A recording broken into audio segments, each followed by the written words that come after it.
Halo semua, kembali di channelnya CFMZ. Nah, di video kali ini saya akan sharing kepada teman-teman semuanya tentang telat bayar lebih dari 1 tahun di Bantu Saku. Apa saja yang terjadi ketika kita mengalami telat bayar lebih dari 1 tahun di aplikasi pinjaman online Bantu Saku.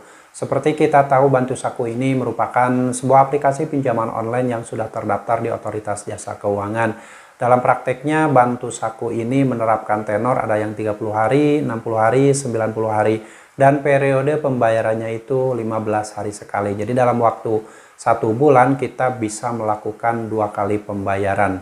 Nah, kalau misalkan kalian sudah terlanjur menjadi nasabah Bantu Saku, dan saat kalian awal-awal menjadi nasabah Bantu Saku tersebut berusaha membayar, berusaha merawat terus-terusan, dan suatu saat nanti ketika kalian sudah mentok tidak punya uang lagi untuk membayarkannya, jangan pernah bingung, jangan pernah takut, jangan pernah cemas ketika kalian mulai ditagih oleh DC pinjaman online. Mungkin ada yang penagihannya kasar, ada yang penagihannya biasa-biasa saja, ada juga penagihan-penagihan yang cenderung melakukan penekanan dan intimidasi kepada kalian agar segera melakukan pembayaran.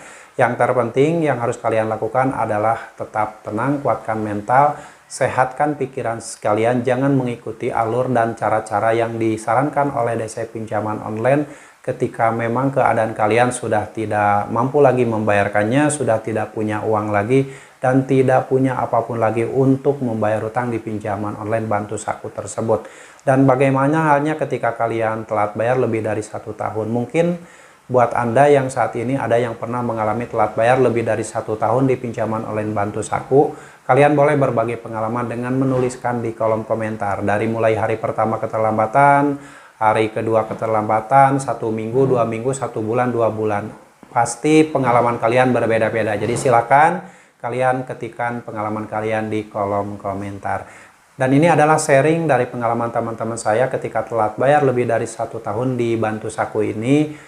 Hanya di bulan pertama saja ditagih dengan cara chat WA, dan telepon, dan juga ada yang sekali-kali mengirimkan melalui SMS. Itu hanya beberapa kali saja, dan itu berlangsung hanya 1 bulan pertama saja, karena ketika menginjak 2 bulan itu langsung mengganti kartu dan reset HP ke setelan pabrik.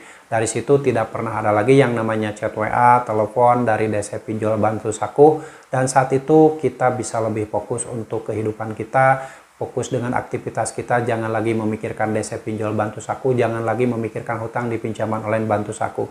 Karena dengan seperti itu, kita bisa lebih tenang, bisa berpikir akal sehat, dan bisa mencari peluang-peluang untuk mendapatkan pundi-pundi rupiah agar kita bisa terus hidup, bangkit dari keterpurukan, memperjuangkan hidup kita, memperjuangkan hidup keluarga kita. Jangan terus-terusan memperjuangkan pinjaman online. Dan buat teman-teman yang ingin sharing seputar telat bayar atau gagal bayar di Bantu Saku lebih dari 1 tahun, boleh berbagi pengalaman dengan menuliskan di kolom komentar.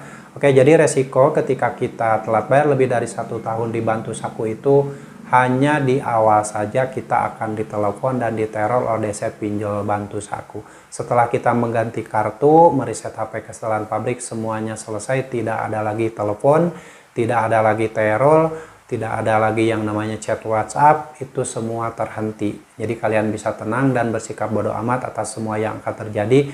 Tidak perlu lagi memikirkan tentang pinjaman online. Bebaskan hidup kalian, sejahterakan hidup kalian, jauh dari pinjaman online, dan memulai hidup baru dengan tidak lagi memikirkan tentang pinjaman online. Dan jangan sampai kalian kepikiran lagi untuk minjol, untuk meminjam uang di pinjaman online. Karena ketika kalian meminjam kembali di pinjaman online tersebut, maka endingnya kalian pasti gagal bayar. Berapapun harta kalian, sebanyak apapun yang kalian miliki, ujung-ujungnya ketika kalian terus-terusan merawat pinjaman online Bantu Saku ataupun pinjaman online yang lain, pasti endingnya kalian akan gagal bayar. Jadi lebih baik selamatkan hidup kalian, jangan pernah lagi meminjam uang di pinjaman online. Fokuskan pikiran kalian untuk mencari peluang-peluang rezeki di tempat lain di luar pinjaman online. Oke, semoga sharing ini bermanfaat dan kalian tetap semangat perjuangkan masa depan kalian, jangan terus-terusan memperjuangkan masa depan pinjaman online. Sampai jumpa lagi di video saya selanjutnya. Wassalamualaikum warahmatullahi wabarakatuh.